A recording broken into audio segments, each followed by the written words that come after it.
Online त्या ऑफिसचं उद्घाटन झालं असं मी आशा आहे.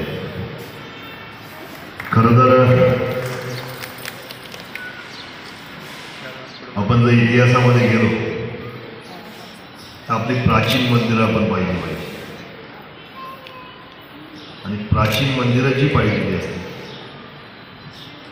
त्यांचं डिझाईन किंवा त्यांचं दगडातलं काम जर पाहिलं असेल तर मला वाटतं त्याची तोड आपल्याला आजही कोणत्याच बांधकामाला नाही.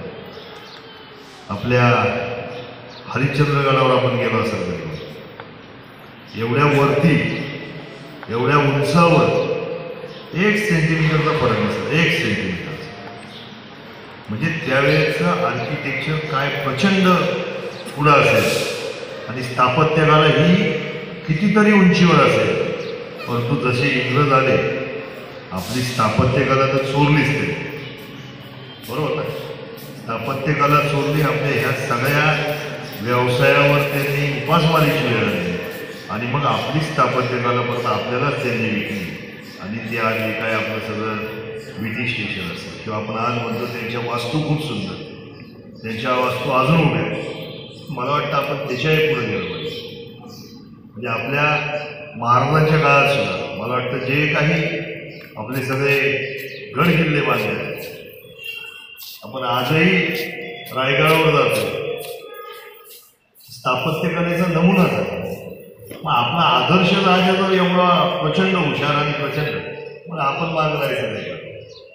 मला वाटतं व्यवसायाच्या निमित्ताने ही सगळी मंडळी आज आहेर परिवार असेल, जाधव परिवार असेल, पापारी परिवार असेल, आमची सुरुवात एक चांगली सुरुवात नारायणगावमध्ये त्यांना आता त्यांनी मध्ये डॉक्टरांची एकदा साईड करतात दोन्ही चांगली सुरुवात तर त्यांनी केलेलीच आहे. पण ह्या व्यवसायामध्ये मात्र आर्किटेक्चर लोकांची प्रचंड ओरड असते. वेळेत व्याज देत नाही, ते लवकर भेटत नाही, ही फॅक्ट आहे.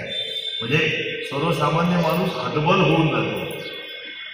पण तुम्ही जे काम करता मी पाहिलं टाइम्स स्क्वेअरला पण मी उद्घाटनाला होतो किंवा इथे साईडने मी पाहत आहे, तुमच्याकडून मात्र आम्हाला नारायणगावकरांना वेगळी अपेक्षा आहे. हे वेळच्या वेळी जर आम्हाला बरोबर आपली जेवढी आर्किटेक्चर आपण सगळे तशीच आहे. जे प्रकृती आर्किटेक्चर आपल्या नारायणगावात आहे, हा असं जर झालं म्हणजे तुमच्याकडून जर सर्व्हिस मिळाली तर नारायणगाव हे मला वाटतं पुणे नाशिक हायवेवरचं रेसिडेंटसाठी सगळ्यात मोठं हब होणार हे मी तुम्हाला आज जाहीर निश्चित म्हणतो. रेल्वेच्या माध्यमातून ही खेड चाकण पुण्यापर्यंतची मंडळी ही नारायणगावला प्रेफरन्स देणार.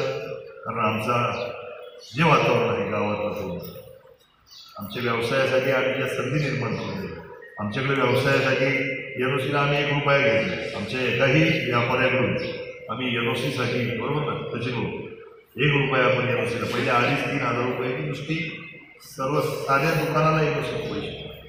परंतु आम्ही तशी ठरवलं की लोक आपल्याकडे आले. नारायणगावात ज्या व्यवसायाच्या निमित्ताने लोक येतील त्यावेळेस आमची मराठा होणार. आणि मला वाटतं ह्या मी 3-4 वर्षात 4-5 वर्षात किमान 700-800पेक्षा जास्त व्यवसायाची उद्घाटनं मी केली असते आणि ते चांगल्यापैकी आजही. अशा सगळ्या परिस्थितीमध्ये हे काम करत असताना ह्या नारायणगावमध्ये मी तुम्हाला तेच सांगतो पोटेन्शियल भरपूर आहे आमच्या. कारण पाण्याची आमच्याकडे भरपूर सोय आहे.